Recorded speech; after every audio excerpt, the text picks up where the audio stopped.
Bem, isso aqui era para ser o início do vídeo, né? Com a caixa em cima aqui, também indo pro evento, né? Mas teve um pequeno problema, rapaziada. Esse tempo aí, ó. Choveu o dia todo choveu, rapaziada. Aí, né, eu sem capa, eu vou pegar meu som e levar na chuva, né?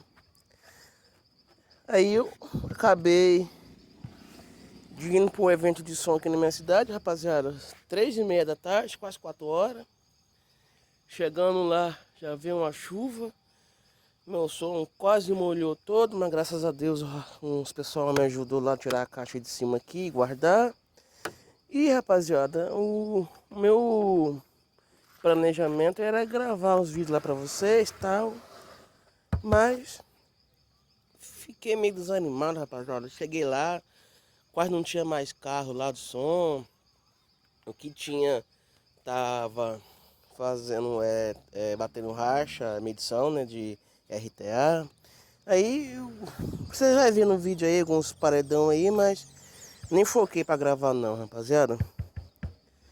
E é isso aí. O videozinho hoje vai ser super rápido. E eu dei umas passeadas lá por dentro, só pra dizer que eu andei lá dentro, né? Mas é isso aí, rapaziada.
Rapaziada, eu vim aqui no evento.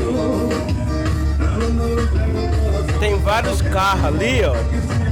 Eu vou tentar dar uma voltinha lá pra mostrar pra vocês, tá bom?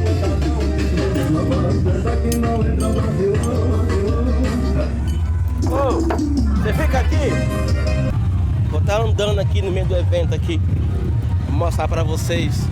Mas eu quero ver aquele racha ali, pra ver como vai ser, hein? Antônia, Chico José, dia 9 de outubro. A direção versus 7 em cada uma.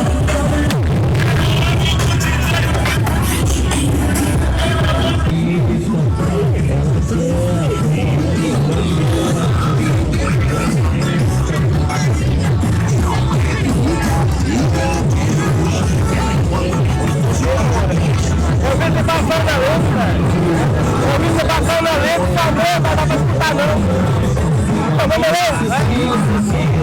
Olha a sua lente.